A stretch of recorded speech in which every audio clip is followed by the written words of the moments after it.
अच्छा, एक बात बताइए, कभी अपनी रसोई में तेल की बोतलों को ध्यान से देखा है? एक होती है एकदम साफ पानी जैसी और दूसरी थोड़ी गाढ़ी, गहरे रंग की। लगता है ना कि ये सिर्फ दो अलग-अलग ब्रांड हैं, लेकिन नहीं, ये दो बिल्कुल अलग दुनिया हैं और आज हम इसी सच्चाई का पर्दाफाश करने वाले हैं। तो सवाल यही आता है कि आखिर चुने तो क्या चुने, रिफाइंड तेल या कच्ची घानी। एक तरफ है वो जो एकदम आकृष्ट और साफ सुथरा दिखता है और दूसरी तरफ है वो जो थोड़ा पारंपरिक सा लगता है। पर सोचने वाली बात यह है कि जो इतना साफ दिखता है, क्या वो सच में हमारी सेहत के लिए भी उतना ही साफ है? चलिए आज इस पूरी बात की जड़ तक पहुंचते हैं। तो आज हम स्टेप बाय स्टेप इन सारे सवालों के जवाब ढूंढेंगे। सबसे पहले देखेंगे कि रसोई में हमारी पसंद क्या है। फिर जानेंगे कि ये तेल फैक्ट्री में और कुदरती तरीके से बनते कैसे हैं। इसके बाद बात होगी पोषक तत्वों की, फिर असली और नकली महक के फर्क की, और हाँ, हमारे दिल पर इसका क्या असर पड़ता है ये भी समझेंगे। और आखिर में हम बात करेंगे तेल की असली कीमत की। तो चलिए सबसे पहले और सबसे ज़रूरी सवाल से शुरू करते हैं। ये तेल बनते कैसे हैं? यहीं से इन दोनों तेलों की कहानी ना एकदम अलग हो जाती है। एक बनता है फैक्ट्री में और दूसरा कह सकते हैं प्रकृति की गोद में। अच्छा, इसे समझने के लिए ना एक बहुत आसान सा उदाहरण लेते हैं। गन्ने का रस सबने पिया होगा। कैसे बनता है? ताजे गन्ने को मशीन में डाला, दबाया और सीधा सीधा रस बाहर। कोई मिलावट नहीं, कोई गर्मी नहीं, है ना? बस ठीक वैसे ही कच्ची घानी या जिसे हम कोल्ड प्रेस्ड तेल कहते हैं, वो बनता है। बीजों को बस धीरे धीरे दबाकर बिना किसी भी तरह की गर्मी या केमिकल के उनका शुद्ध तेल निकाल लिया जाता है। मतलब एकदम नेचुरल। और अब चलिए फैक्ट्री की दुनिया में। यहाँ रिफाइंड तेल का सफर बिल्कुल उल्टा है।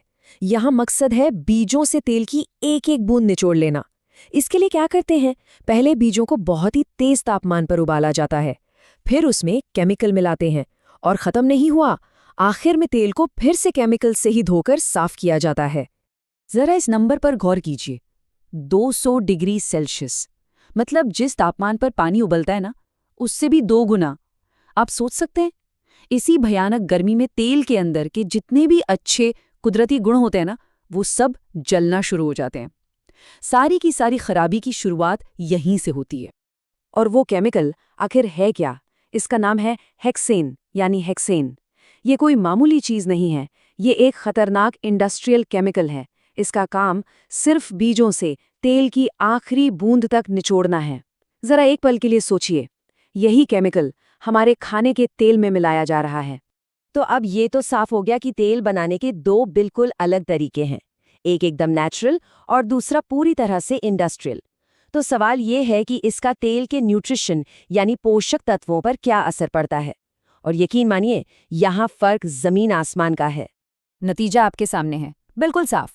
रिफाइंड तेल में जो तेज गर्मी और केमिकल्स का इस्तेमाल होता है ना, वो सारे के सारे नेचुरल विटामिन्स और एंटीऑक्सीडेंट्स को खत्म कर देते हैं, पूरी तरह से नष्ट। आखिर में बचता क्या है? बस एक बेजान चिपचिपा सा लिक्विड। और वहीं दूसरी तरफ कच्ची घानी में 100% पोषक तत्व वैसे के वैसे ही सुरक्षित रहते हैं।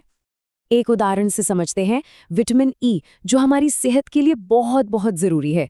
कोल्ड प्रेस तेल में पूरा का पूरा 100% विटामिन ई मौजूद रहता है और रिफाइंड तेल में 0, शून्य, कुछ भी नहीं बचता। सब कुछ उस 200 डिग्री की आग में जलकर राख हो जाता है।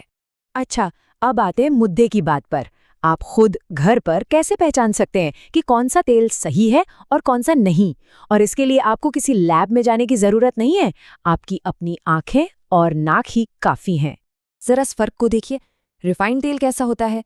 पानी की तरह, एकदम पारदर्शी, कोई रंग नहीं, कोई महक नहीं, है ना? और कच्ची घानी का तेल, वो गाढ़ा होता है, उसका अपना एक गहरा नेचुरल रंग होता है। और सबसे बड़ी बात, महक। अगर वो सरसों का तेल है तो उसमें से सरसों की वो तीखी असली महक आएगी, मूंगफली का है तो मूंगफली की। यही फर्क ही तो सबसे बड़ा सुराग है।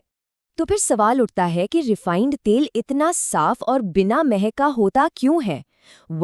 ये होता है एक प्रोसेस की वजह से, जिसे कहते हैं डिओडराइजेशन। इसमें होता क्या है कि केमिकल्स का इस्तेमाल करके तेल की असली महक और उसका कुदरती रंग दोनों को जानबूझकर हटा दिया जाता है।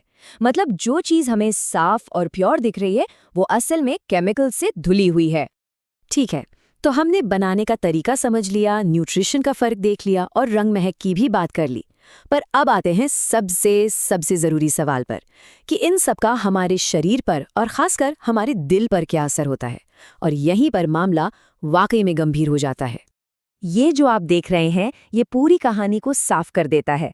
रिफाइंड तेल को बनाने में जो बहुत ज़्यादा गर्मी इस्तेमाल होती है, वो उसके अंदर के अच्छे फैट्स की बनावट को तोड़ देती है और उसे बदल देती है ट्रांस फैट में। यही वो ट्रांस फैट है जो हमारी धमनियों यानी नसों में जाकर चिपक जाता है और हार्ट ब्लॉकेज पैदा करता है। और दूसरी तरफ कच्ची घानी का तेल, ये गुड फैट से भरा होता है जो हमारे शरीर में गुड कोलेस्ट्रॉल, जिसे HDL कहते हैं, उसे बढ़ाता है और ये हमारी नसों को साफ रखने में मदद करता है। तो ये समझना बहुत ज़रूरी है कि आखिर ये ट्रांस फैट है क्या भला। देखिए, ये कोई कुदरती फैट नहीं है। ये फैक्ट्री में उस तेज़ गर्मी की प्रोसेस में पैदा हुआ एक खतरनाक फैट है। आप इसे ऐसे समझ सकते हैं जैसे कोई चिपचिपी गोंद हो जो आपकी नसों के अंदर जाकर चिपक जाती है और धीरे धीरे उन्हें बंद करने लगती है। तो इतनी सारी बातें जानने के बाद अब हम आते हैं उस आखिरी सवाल पर जो अक्सर हमारे खरीदने का फैसला तय करता है, और वो है कीमत। तो चलिए देखते हैं कि हम जो कीमत छुपा रहे हैं उसकी असली लागत क्या है। तो अब चुनाव बिल्कुल साफ है ना? एक तरफ है रिफाइंड तेल, हाँ वो दुकान पर सस्ता मिलता है, पर हम उस कीमत में खरीद क्या रहे हैं?